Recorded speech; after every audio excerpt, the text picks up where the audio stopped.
জীবনে আলোচনা শুনব।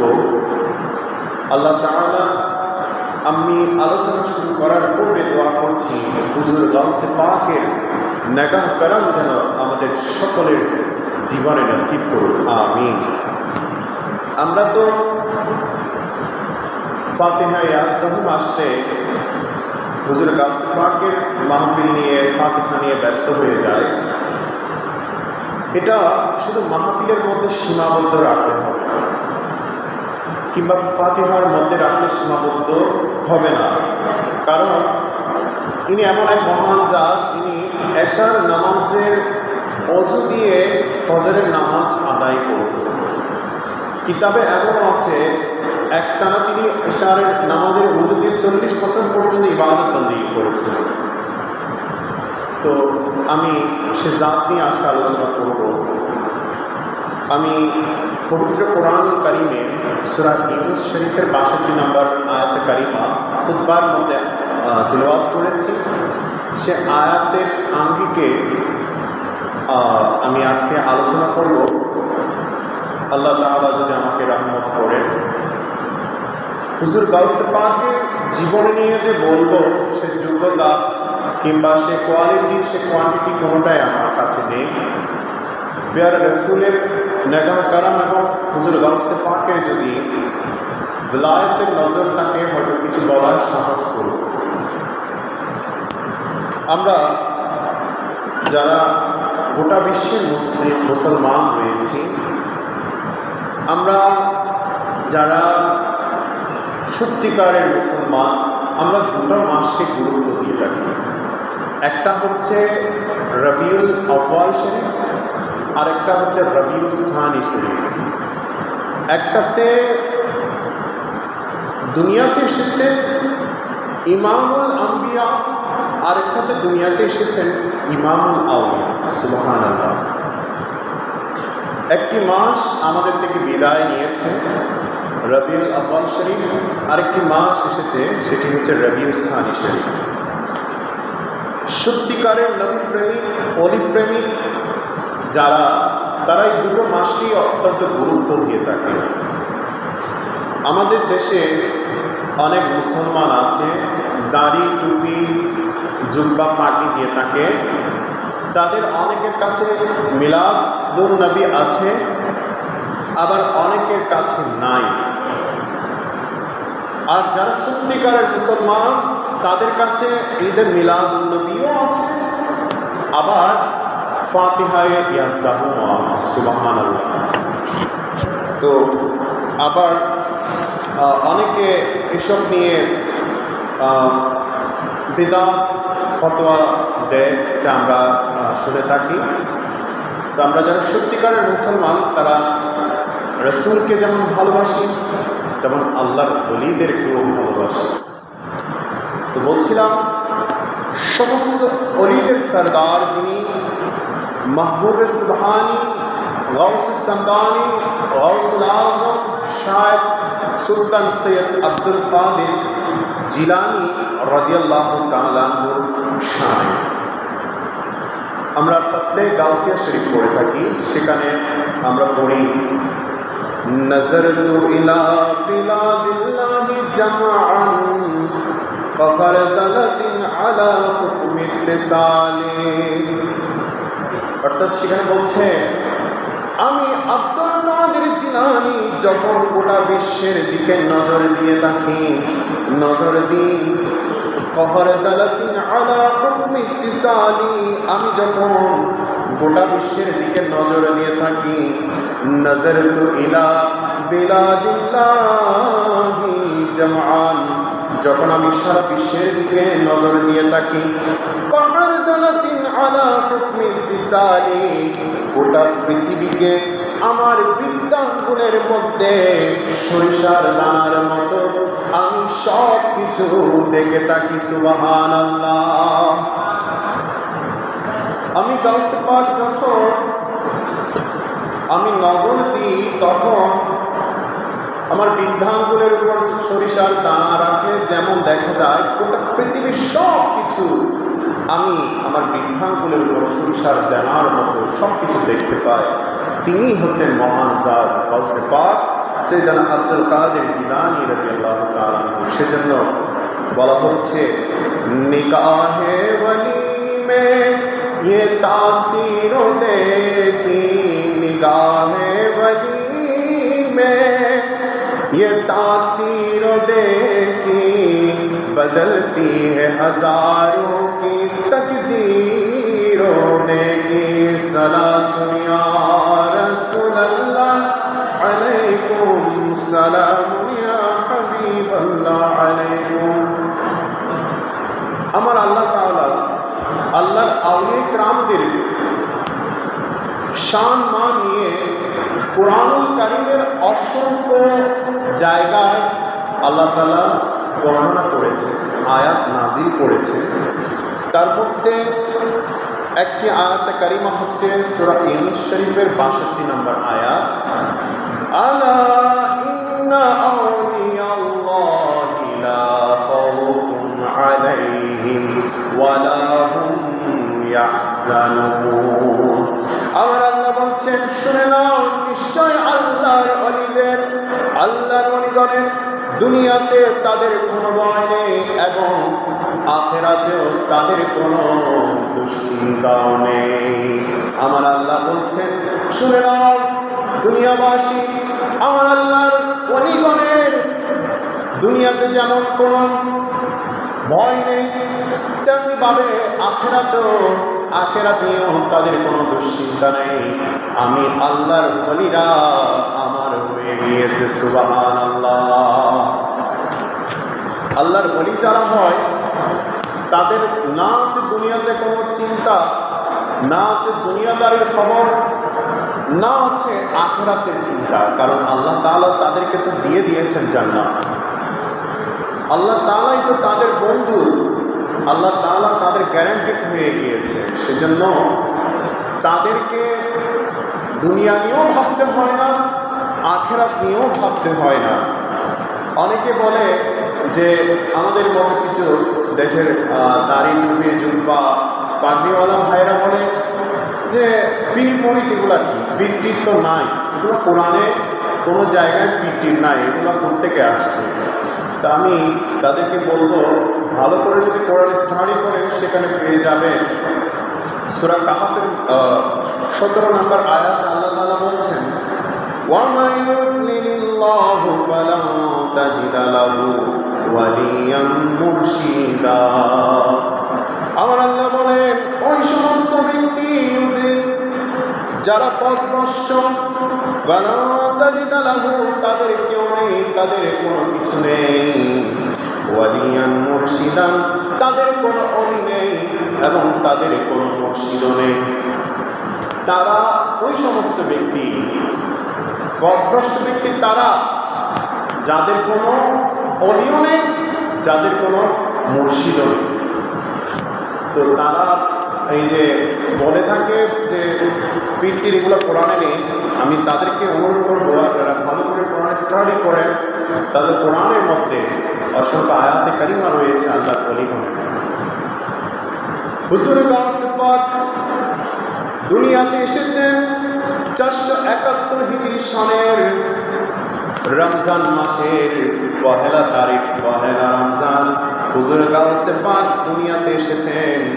আর দুনিয়া থেকে বিদায় নিয়েছেন 561 হিজরির রবিউস সানির 11 তারিখ, যেদিন থেকে আমরা ফাতিহায়ে আজদাহুম পালন করে থাকি। জোরে বলুন না সুবহানাল্লাহ। আল্লাহর ওলি 3 প্রকারের, একটা হচ্ছে ওয়ালিয়ে ফিতরি, আরেকটা হচ্ছে ওয়ালিয়ে ওয়াহবি, আরেকটা হচ্ছে ওয়ালিয়ে কাসহাবি। আল্লাহর ওলি হচ্ছে 3 প্রকার, একটা হচ্ছে ওয়ালিয়ে ফিতরি, আরেকটা হচ্ছে ওয়ালিয়ে ওয়াহবি, আরেকটা হচ্ছে ওয়ালিয়ে কাসহাবি। ওয়ালিয়ে ফিতরি হচ্ছে মাদারজাত ওলি, যারা মায়ের গর্ভ থেকে দুনিয়াতে ওলি হয়ে এসেছে। আর ওয়ালিয়ে ওয়াহবি হচ্ছে যিনি আল্লাহর ওলিগণের ন্যাক নজরে, আল্লাহর ওলিগণের ন্যাক নজরে ওলি বনে যায়। সুবহানাল্লাহ। আরেকটা হচ্ছে ওলিয়ে কাসহাবি, যেটা আমি আপনার মতো সাধারণ মানুষ বেশি বেশি রিয়াজত করার কারণে, বেশি বেশি নফল নামাজ, বেশি বেশি রিয়াজত করার কারণে আল্লাহর ওলি হয়ে যায়। তাহলে ওলি হচ্ছে 3 প্রকার। আর হুজুর গাউসে পাক তিনি ছিলেন ওলিয়ে ফিতরি, অর্থাৎ মাদারজাত ওলি। হুজুর গাউসে পাক যেদিন এসেছেন তিনি রোজা নিয়ে এসেছেন, আর আমার নবী রাহমাতুল লিল আলামিন নবী দুনিয়াতে আসার সময় নামাজ নিয়ে এসেছেন। সুবহানাল্লাহ। এখন প্রশ্ন করতে পারেন, হুজুর গাউসে পাক কিরকম রোজা নিয়ে এসেছেন? গাউসে পাক রোজা নিয়ে এসেছেন, গাউসে পাক যেদিন দুনিয়াতে এসেছেন সেদিন শাবান মাসের 29 তারিখ ছিল বা 30 তারিখ ছিল, এমন একটা দিন ছিল। অর্থাৎ রমজান মাসের আগের মাসটা হচ্ছে শাবান মাস। আকাশ মেঘাচ্ছন্ন থাকার কারণে, বাগদাদের আকাশ মেঘাচ্ছন্ন থাকার কারণে ওই এলাকার ইমানদার মুসলমানরা রোজা রাখবে কি রাখবে না এমন একটা কনফিউজডে পড়ে গিয়েছে, সন্দেহে পড়ে গিয়েছে। তখন তারা ওই জামানার একজন শ্রেষ্ঠ বুজুর্গ, শ্রেষ্ঠ একজন আল্লাহর ওলির দরবারে চলে গিয়েছেন।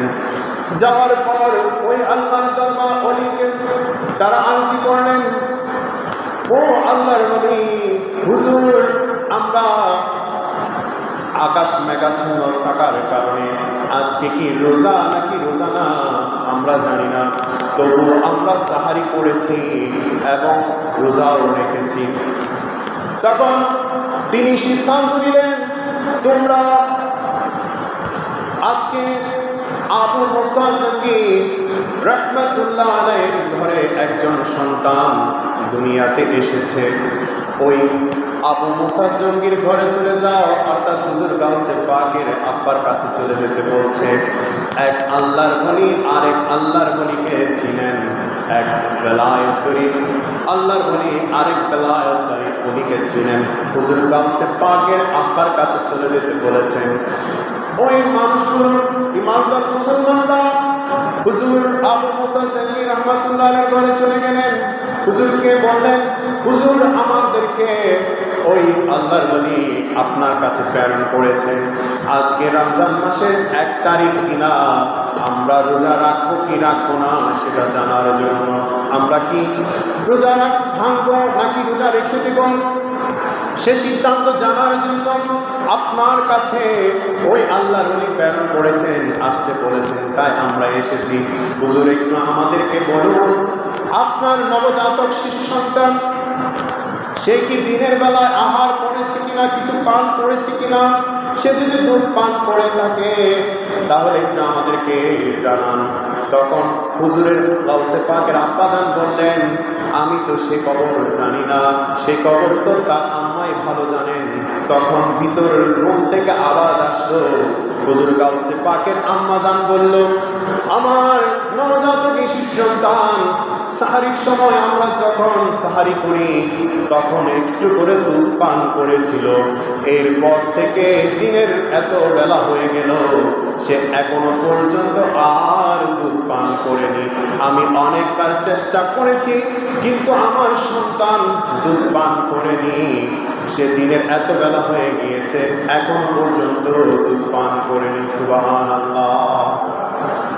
তখন ওই লোকগুলো বলল, আমাদেরকে ওই আল্লাহর ওলি বলেছিলেন যে হুজুর গাউসে পাক যদি দিনের বেলায় কোনো কিছু দুধ পান করে থাকে তাহলে রোজা ভেঙে ফেলতে, আর যদি তিনি কিছু না পান করে, যদি তিনি দুধ পান না করে তাহলে যেন আমরা রোজা রাখি। তখন ফয়সালা হলো যে আজকের থেকে রমজান মাসের 1ম তারিখ, এভাবে তিনি রোজা এনেছেন। সুবহানাল্লাহ। আজকে দেখা যায় যে এমন সন্তান আমাদের বর্তমান যুগে আর পয়দা হচ্ছে না, দুনিয়াতে আসছে না। এই জন্য আজকে দেখেন আমাদের যুব সমাজ বলেন, আমাদের সমাজ বলেন ধ্বংসের দিকে চলে যাচ্ছে। হুজুর গাউসে পাক যখন 4 বছর 4 মাস হচ্ছে, আমাদের দেশের সন্তানদেরকে যেভাবে 4 বছর 4 মাস হলে মক্তবে কোরআন শিক্ষা করতে পাঠায়, হুজুরের গাউসে পাককেও সেভাবে মক্তবে পাঠালেন। হুজুর গাউসে পাক মক্তবে যাওয়ার পর হুজুর যখন আউযু বিল্লাহি মিনাশ শাইতানির রাজিম বললেন, হুজুর গাউসে পাক বিসমিল্লাহির রহমানির রহিম পড়া শুরু করলেন।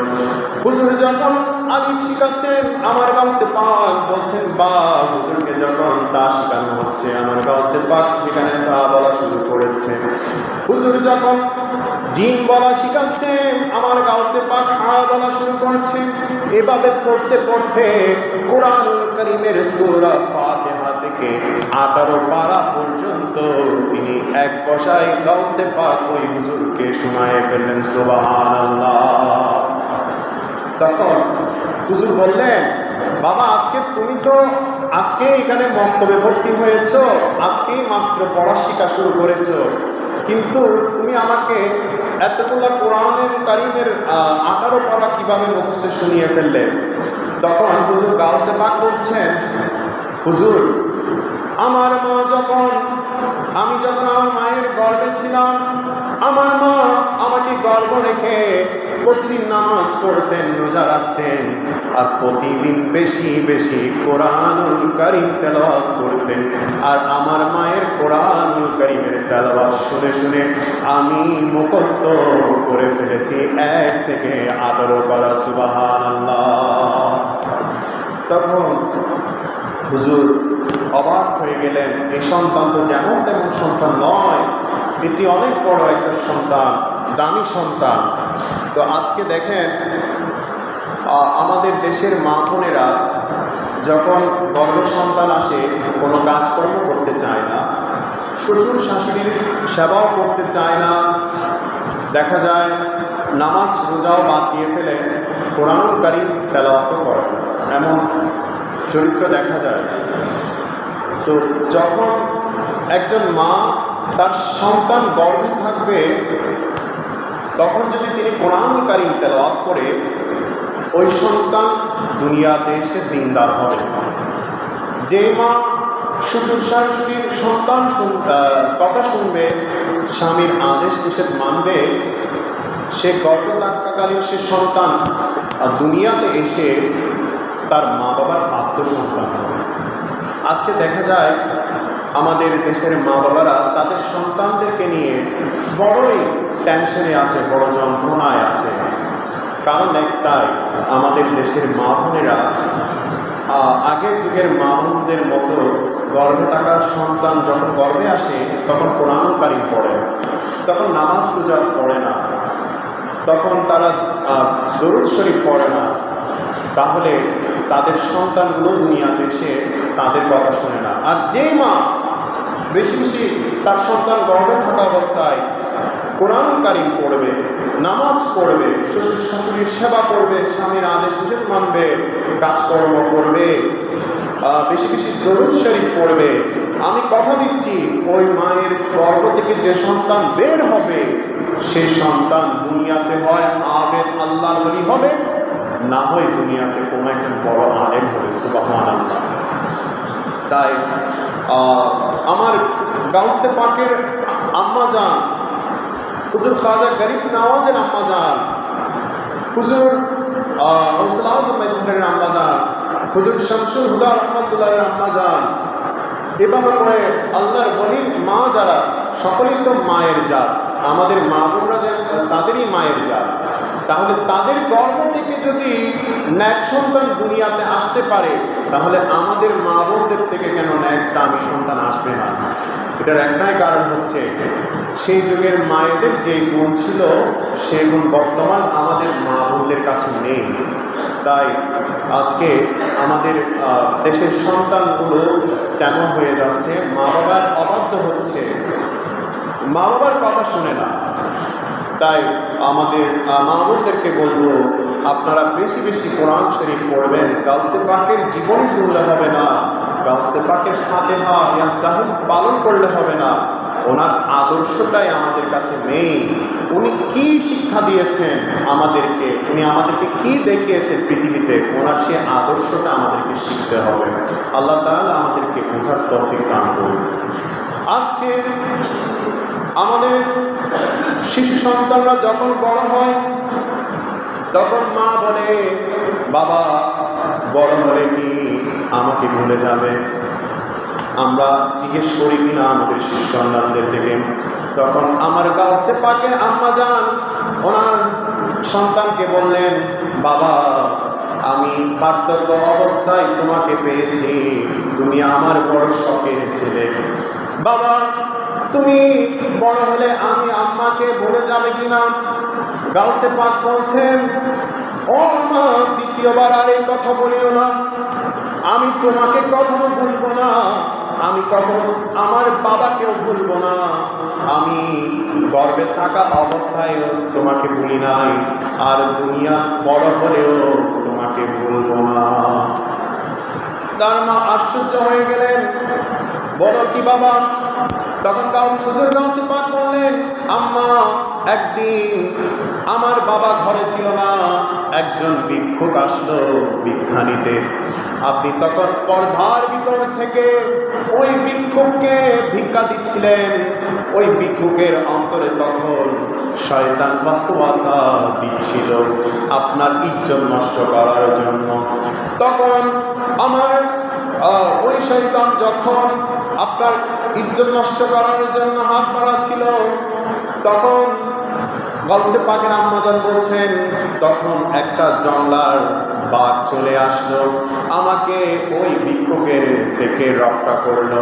তখন হুজুর গাউসে পাক বললেন, ওই জংলার বাঘ নয়, ওই বাঘটা হচ্ছে আমি আব্দুল কাদের জিলানী। সুবহানাল্লাহ। আজকে দেখা যায় আমাদের দেশের মা বোনেরা টিভি সিরিয়াল দেখে দেখে অনেক সহজ সরল মা বোনেরাও আজকে ক্লেভার হয়ে যাচ্ছে, চালাক হয়ে যাচ্ছে, যে দেখা যাচ্ছে সেজন্য অনেক যৌথ সংসার ভেঙে যাচ্ছে, সংসারের মধ্যে অনেক ধরনের সমস্যা হচ্ছে, এমনকি আজকে ডিভোর্সের সংখ্যার হারটাও কিন্তু এগুলার কারণেই বাড়ছে। তো অনেক মা বোনেরাও বলতে পারে যে হুজুর শুধু এখানে খারাপ দেখায় তাও না, ভালো তো দেখায়। হ্যাঁ ভালো দেখায়, 90% খারাপ দেখায়, 10% ভালো দেখায়। কিন্তু আপনার তো নিজস্ব সংস্কৃতি আছে, আপনি পড়বেন আমাদের রাসূল পাকের জীবনী, আপনি পড়বেন রাবিয়া বাসরীর জীবনী, আপনি পড়বেন হযরত আয়েশার জীবনী। আপনি আপনার নিজস্বতা বাদ দিয়ে কেন অন্য সংস্কৃতি লালন করবেন? আজকে এইসব দেখার কারণে আমাদের দেশের সংসারগুলো ভেঙে যাচ্ছে, যৌথ সংসার ভেঙে যাচ্ছে, ঘরে ঘরে অশান্তি সৃষ্টি হচ্ছে। আজকে দেখা যায় আমাদের এইগুলোর কারণে যে সন্তানগুলো আসে, মা দিনদারিত না হওয়ার কারণে ওই মা থেকে যে সন্তানগুলো আসে তারা মা বাবার কথা শুনছে না। দেখা যায় মা অসুস্থ, অনেক যুবক ভাইয়েরা মা বাবার মাসিক যে ওষুধের টাকা, ওষুধ খরচ সেটাও দেয় না। যদি বলে মা বাবা আজকে আমার জন্য একটু ফল ফ্রুট আনিও, আঙ্কুর আনিও, আপেল আনিও, দেখা যায় বার্ধক্য অবস্থায় মা তার সন্তানকে বলছে, সন্তান বলে যে মা আমার তো এখন মাস শেষ, টাকা নেই, আমার এখন ব্যবসা ভালো যাচ্ছে না, আমি আনতে পারবো না। কিন্তু যখন পরক্ষণে তার স্ত্রী ডিসেম্বর মাস আসতো যে আমরা একটু পিকনিকে যাব, তখন দেখা যায় স্বামী ওই সন্তানই, যে সন্তান মাকে বলেছে টাকা নেই, সেই সন্তানই অন্য কারোর কাছ থেকে টাকা ধার করে হলেও তার সন্তানকে, তার স্ত্রীকে নিয়ে, তার সন্তানদেরকে নিয়ে পিকনিকে চলে গিয়েছে, আর মাকে বলছে টাকা নেই। এমন সন্তান আছে। তাই বলবো, আমি হুজুর গাউসে পাকের ফাতিহা আজদাহন করলে হবে না, হুজুর গাউসে পাকের ফাতিহা করলে হবে না, হুজুর গাউসে পাকের আদর্শ লালন করতে হবে। হুজুর গাউসে পাক আমাদেরকে যে শিক্ষাটাটুকু দিয়েছে সেই শিক্ষাটুকু অর্জন করতে হবে, মা বাবার খেদমত করতে হবে। হুজুর গাউসে পাক আমাদেরকে শিক্ষা দিয়েছেন মা বাবার খেদমত প্রথম প্রায়োরিটি অবশ্যই। তাই মা বাবার সন্তান যদি দিনদারিতা হতে চায়, সেই সন্তানকে যদি দিনদারিতা বানাতে চান, অবশ্যই আমি আমার মা বোনদেরকে বলবো, আপনারা অবশ্যই সন্তান গর্ভে থাকাকালীন অবস্থায় বেশি বেশি কোরআন তেলাওয়াত করবেন, বেশি বেশি নামাজ পড়বেন, বেশি বেশি রোজা রাখবেন, বেশি বেশি দরুদ শরীফ পড়বেন, স্বামী শ্বশুর শাশুড়ির কথা শুনবেন, তাদের সেবা করবেন। আল্লাহ তাআলা আপনার গর্ভে যে সন্তান দিবে, আমি কথা দিচ্ছি সে সন্তান কখনো আপনার অবাধ্য হবে না। আল্লাহ তাআলা আমাদেরকে বোঝার তৌফিক দান করুন। ওয়া মা আলাইনা ইল্লাল বালাগ। আসসালামু আলাইকুম ওয়া রাহমাতুল্লাহ।